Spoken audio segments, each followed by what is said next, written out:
अब पाकिस्तान में एक तूफान सा आ गया। जिस चीज से भी दोनों मुल्कों के रिश्ते बर्बाद हों, मैं उसके सपोर्ट में हूं। क्यों कमांडो दाएं बाएं चलेगा? रिलैक्स। वो क्रिकेट खेलने आए कि जंग लड़ने आए? ये कमांडो ऐसे चलेगा और ये ऐसे चलेगा। अगर आपको इस लेवल की सिक्योरिटी देनी पड़े, अगर पड़े इस लेवल की सिक्योरिटी देना, तो भाई साहब फिर there is something very wrong with your country. ये बात सच है। एज एन इंडियन मैं कबूल करता हूं कि हाँ, हम आपको आइसोलेट करना चाहते हैं। हम चाहते हैं कि आप दर दर की ठोकरें खाएं। मैं क्यों झूठ आपसे बोलूं कि नहीं, हम ऐसी कोशिश नहीं कर रहे। हम कोशिश भी कर रहे हैं, वो कामयाब भी हो रही है। हर एक लेवल पे तुम बेइज्जत होगे, तुम जलील होगे, तुम रुसवा होगे, और हर एक लेवल पे तुम्हें ये दिखाया जाएगा, पाकिस्तानियों को दिखाया जाएगा कि वो छोटे हैं।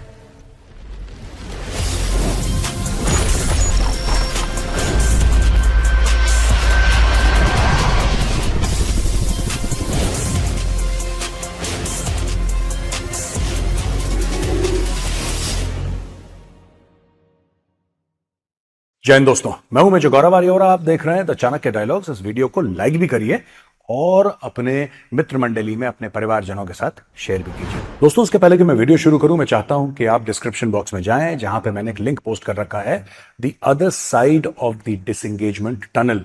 मेजर जनरल नीरज बाली ने यह आर्टिकल हमारे लिए लिखा है। काफी लोगों ने यह पूछा था कि साहब, जो डिसएंगेजमेंट हो रही है वो कैसे हो रही है। मैं बात लाइन ऑफ एक्चुअल कंट्रोल की कर रहा हूं कि डिसएंगेजमेंट हो रही है कैसे, और उसके आगे और क्या होगा। What is the end game? Major General Neeraj Bali has been kind enough to write an article for us. आप जाइए, लिंक पे क्लिक करिए और पूरा आर्टिकल पढ़िए अगर आपको जियोपॉलिटिक्स में इंटरेस्ट है।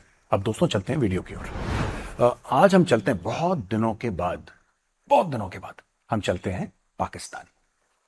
पाकिस्तान का मुंह फूल गया है। जैसा मैंने बताया था, पाकिस्तान का मुंह इसलिए सूजा है क्योंकि भारत ने बोला है कि यार, हम तुम्हारे देश में क्रिकेट खेलने नहीं आएंगे, और पाकिस्तानी इतने परेशान हो गए। अब दोस्तों, पाकिस्तान क्यों परेशान है? पाकिस्तान की परेशानी का सबब यह है कि बीसीसीआई ने आईसीसी को एक चिट्ठी लिखी कि साहब, हम पाकिस्तान नहीं जाना चाहते। आईसीसी ने वही मेल फॉरवर्ड करी पीसीबी को, पाकिस्तान क्रिकेट बोर्ड को, कि भाई साहब, ये लोग कह रहे नहीं आना चाहते। अब पाकिस्तान में एक तूफान सा आ गया कि क्यों नहीं आना चाहते, कि हम नहीं आना चाहते। देखिए, पर मुझे एक खुशी है कि पहली बार पाकिस्तानियों ने कुछ रीढ़ की हड्डी दिखाई, और कई पाकिस्तानी अब ये बोल रहे हैं कि साहब, हम भी नहीं जाएंगे, और पाकिस्तान ने एक स्टैंड लेने की कोशिश करी है, विच आई एम वेरी हैप्पी। जिस चीज से भी दोनों मुल्कों के रिश्ते बर्बाद हों, मैं उसके सपोर्ट में हूं। वो काम हिंदुस्तानी करे या पाकिस्तानी। जो हिंदुस्तानी बोले कि नहीं, हमें मिलके खेलना चाहिए और हमें मिलके साथ साथ रहना चाहिए, मुझे वो हिंदुस्तानी पसंद नहीं है। और जो पाकिस्तानी बोले कि भाई, दोनों देश के बीच में कलेश होना चाहिए और कोई भी रिश्ते नहीं होने चाहिए, वो पाकिस्तानी फिर भी मैं उसको टॉलरेट कर सकता हूं। तो अब ये टॉलरेट वाले पाकिस्तानी सामने आ रहे हैं और कह रहे हैं कि साहब, नहीं, अब हम नहीं मानेंगे भारत की बात। Thank you to all the Pakistani media who are saying this. अच्छा, कई लोगों ने यह भी बोला है कि साहब, फाइनेंशियल लॉस होगा। जाहिर सी बात है, जब इंडिया नहीं खेलेगा तो पाकिस्तान को फाइनेंशियल लॉस होगा। और देखिए, आप या तो पैसे ले सकते हैं या आप इज्जत बरकरार कर सकते हैं। तो उसमें क्या है कि अब पाकिस्तान के सामने एक चॉइस है। अब ये जो मैं बातें कर रहा हूं कि पाकिस्तान ने ऐसा बोला, पाकिस्तान ने, ये नॉइज है। ये कोई सरकार की अभी तक पॉलिसी नहीं है, ये नॉइज है। अभी तो पीसीबी ने सिर्फ आईसीसी को ये बोला है कि बीसीसीआई से ये पूछो कि भाई साहब, वो पाकिस्तान आना क्यों नहीं चाहते, क्या परेशानी है। बीसीसीआई ने वही फिर आईसीसी को बोलना है कि हमारे सिक्योरिटी कंसर्न्स हैं, और वो फिर इनको बोलेंगे कि आप इनके सिक्योरिटी कंसर्न हैं। अच्छा, कई पाकिस्तानी ये भी कहते हैं, कई पाकिस्तानी, चाहे वो सड़क पे चलता कोई इंसान हो या टेलीविजन स्टूडियो में बैठा कोई एंकर हो, कोई फॉर्मर क्रिकेटर हो, कह रहे कि कैसी सिक्योरिटी यार, इंडिया को क्या प्रॉब्लम है। हम तो ऐसी सिक्योरिटी देते हैं इंडियन क्रिकेट टीम को, किसी और क्रिकेट टीम को, कि कोई हेड ऑफ स्टेट को ना, कोई कहीं का सदर आए, कोई कहीं का वजीर आजम आए, उस लेवल की सिक्योरिटी हम देते हैं। ये पाकिस्तानियों का कहना है, और यही मैं पाकिस्तानियों को आज समझाने की कोशिश करूंगा कि दोस्तों, अगर आपको इस लेवल की सिक्योरिटी देनी पड़े, अगर पड़े इस लेवल की सिक्योरिटी देना, तो भाई साहब फिर there is something very wrong with your country. हाँ, पुलिस वाले साथ में चलेंगे, क्राउड मैनेजमेंट वो हर जगह होता है, भारत में भी होता है। लेकिन अगर आप ये कह रहे हैं कि विराट कोहली को आप वो सिक्योरिटी देंगे जो आप शायद मोहम्मद बिन सलमान को देते हैं या फिर आप किसी हेड ऑफ स्टेट को देते हैं, तो ये फिर पाकिस्तान का बहुत ग्लेयरिंग एक गैप है। क्योंकि आप जब इतनी सिक्योरिटी देते हैं तो ये आप मानते हैं या आप कबूल करते हैं कि उतना बड़ा थ्रेट है। क्योंकि अगर आपने वहां पे पाकिस्तानी फौज लगाई है, रेंजर्स लगाए हैं, पुलिस लगाई है, तो क्यों लगाई है आपने, किस कारण से? आप क्योंकि आप मानते हैं कि इस लेवल का थ्रेट है। That is exactly what India is saying. आप जितनी बड़ी सिक्योरिटी, जितनी ज्यादा सिक्योरिटी आप लगाएंगे क्रिकेट के गेम में, उतना आप दुनिया के सामने एक्सपोज हो जाएंगे। सिक्योरिटी आपकी बेयर मिनिमम होनी चाहिए। इंडियन क्रिकेट टीम जा रही है, एक पुलिस की गाड़ी साथ चल रहे जिसमें 2-3 पुलिस वाले बैठे हो, बेसिक क्राउड कंट्रोल करने के लिए। बेसिक जो होता है कि ठीक है सेलिब्रिटी जा रहे हैं, लोग घेर लेते हैं एक्चुअली। ठीक है, विराट कोहली दिख गया, पाकिस्तानी क्यों, इंडिया में हो जाता है। विराट कोहली कल दिख जाए दिल्ली की सड़कों में तो पता लगा वो नेबरहुड पूरी कोलैप्स हो गई विराट कोहली के चक्कर में। होता है, हर जगह होता है यार, एवरीवेयर इट हैपेंस। बट ये कहीं नहीं होता कि हम प्रेसिडेंशियल लेवल की सिक्योरिटी दे रहे हैं। प्रेसिडेंशियल लेवल की सिक्योरिटी के साथ ऊपर हेलीकॉप्टर होगा और यहां पे इस तरीके से कमांडो चलेंगे और इस तरीके, क्यों क्यों उड़ेगा हेलीकॉप्टर यार? क्यों कमांडो दाएं बाएं चलेगा? रिलैक्स, वो क्रिकेट खेलने आए कि जंग लड़ने आए? ये कमांडो ऐसे चलेगा और ये ऐसे चलेगा।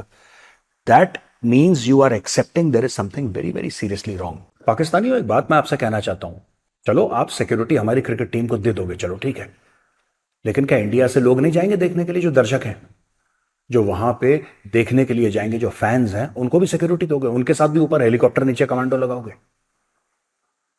और अगर सिक्योरिटी दोगे तो कौन देगा वो सिक्योरिटी? पुलिस देगी ना आपकी। आप ही की मीडिया ने यह बताया है 48 घंटे पहले कि जो पेशावर में अटैक हुआ था, पुलिस स्टेशन के अंदर जो अटैक हुआ था मस्जिद में, जिसमें 100 से ज्यादा लोग मारे गए थे, वो एक पुलिस वाले ने करा था। एक पुलिस वाले ने ही वो अटैक कर दिया। उसने प्लान करा, उसने फैसिलिटेट करा, उसके पीछे भी पुलिस वाले मुलव्विस थे। तो यही पुलिस वाला अगर देखे, अरे वाह इतने सारे काफिर, इतने सारे हिंदू, चलो इनको मार के मैं सीधा जन्नत पहुंच जाऊं, उसको पेंशन की भी जरूरत नहीं है यार। जब वो जन्नत जा रहा है, उसने पेंशन का क्या करना है? फटफट जाएगा वो। उसने 10 15 20 हिंदू देखे, उसने बोला मेरी तो टिकट कंफर्म है, मेरा विंडो सीट, ऑफ टू जन्नत, home, carry on.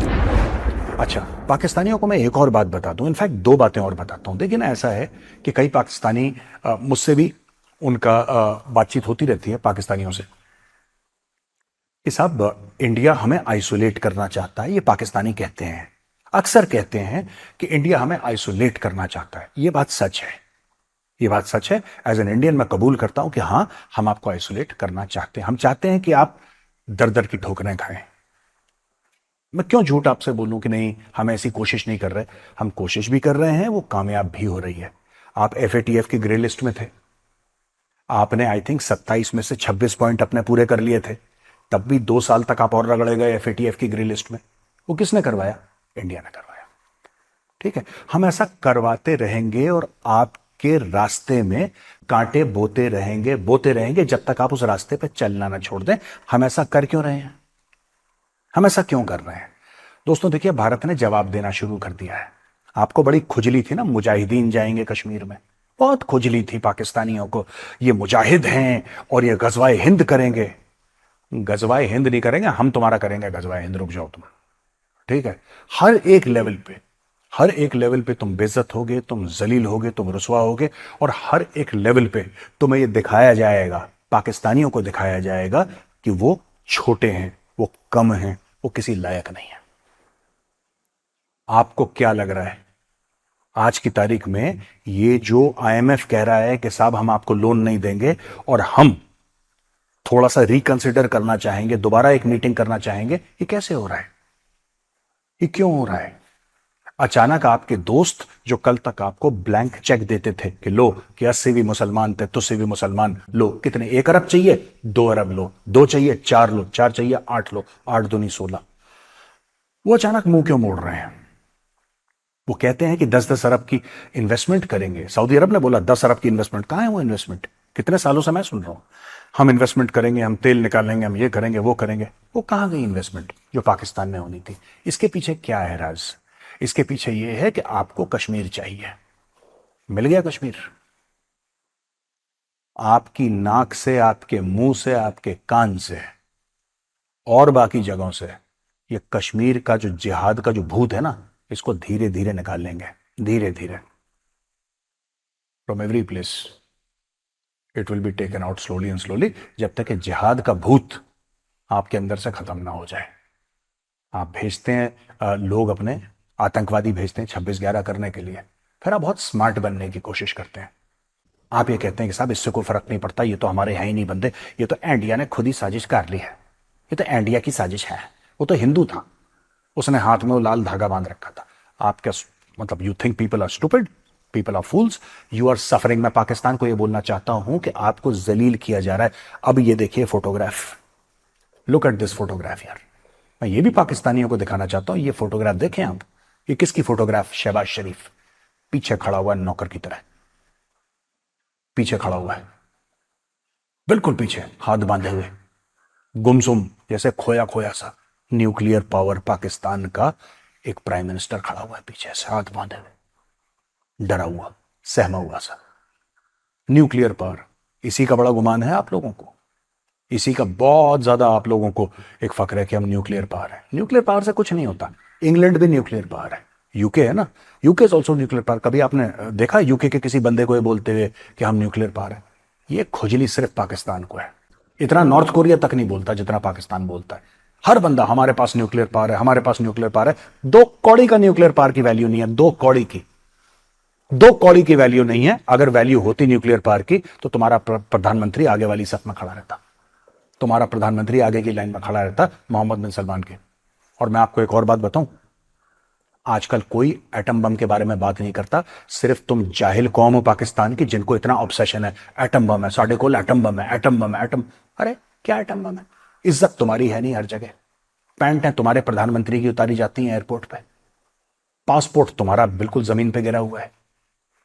Saudi Arabia जो तुम्हारा इस्लामिक बिरादर है, वो 20, 30, 40 हजार पता नहीं कितने पाकिस्तानी जेल में डालें, उनको डिपोर्ट करने की बात कर रहा है, कह रहा हम डिपोर्ट कर देंगे 1 हफ्ते के अंदर। अभी पता नहीं कितने 4 या 5 पाकिस्तानियों का सर काटा गया सऊदी अरब में। तो ये सारी की सारी चीजें। और एटम बम, इस एटम बम ने क्या कर लिया तुम्हारे लिए? एक बात बताओ यार। आगे वाली सफ में कौन खड़ा हुआ है? आगे वाली मोहम्मद मुइजू, इतना बिलांद भर का देश मालदीव्स, उसका राष्ट्रपति सामने खड़ा हुआ है। और तुम खड़े हो अपने छोटे अब्बू, बड़ा अब्बू मैं हूं, छोटे अब्बू एर्दोगान के पीछे। ये तुम्हारे मुल्क की औकात है। फिर तुम कहते हो कि यहां पे कोई नहीं आता क्रिकेट खेलने के लिए। क्यों आएगा यार? सोचो जरा। मैं चाहता हूं पाकिस्तानियों, जरा इस पे गौर आप फरमाइए, जरा देखिए। और देखिए, इंडिया नहीं आने वाला। आप छोड़ दो इन सब चीजों को। India will never come to Pakistan to play cricket. अब फिर एक शगुफा छोड़ दिया किसी ने, आज मैं देख रहा था सवेरे सवेरे यूट्यूब पे, कि नहीं मुझे पता लगा है कि 1 हफ्ते में सब कुछ ठीक हो जाएगा। आप लोग झूठ क्यों बोलते हैं अपने बच्चों से यार? अपनी कौम से झूठ क्यों बोलते हैं आप कि सब कुछ ठीक हो जाएगा? कुछ ठीक नहीं होगा, कुछ ठीक नहीं होगा। ये और बर्बाद होंगी चीजें, और बर्बाद होती चली जाएंगी। मैंने बहुत पहले एक बात बोली थी, आज मैं फिर रिपीट कर रहा हूं। The road to peace and prosperity in Pakistan passes through Kashmir. तुम अपनी हरकतें बंद कर दो। ये सब, ये तुम जो हर समय घोड़े पे चढ़े रहते हो ना, जिहाद फी सबीलिल्लाह, ये सबसे बड़ा फ्रॉड है जिहाद। जिहाद is the biggest fraud in this world. सबसे बड़ी 420 है। और वो 420 तुम करने चले हो भारत के खिलाफ। फिर कहते हो कि हमारी बेइज्जती क्यों होती है? बेटा, तुम्हारी बेइज्जती इसलिए होती है। मैंने सोचा एक छोटा सा वीडियो बना दूं। ये क्रिकेट विकेट का चक्कर छोड़ो, ये सब हल्की बातें, हमें नहीं जाना, तुम्हारे पास नहीं खेलना, भाड़ में जाओ, ठीक है? तो पाकिस्तानियों, यहां पे मेरा वीडियो होता है खत्म। मैंने तुम्हें इस वीडियो में जलील करा, रुसवा करा, बेइज्जत करा। मैं चाहता हूं कि तुम इस वीडियो को लाइक करो, और मैं ये भी चाहता हूं कि और बाकी पाकिस्तानियों को ये वीडियो भेजो, उनके साथ शेयर करो, क्योंकि मैंने उनको भी जलील, बेइज्जत और रुसवा किया है। जय हिंद, वंदे मातरम, भारत माता की जय।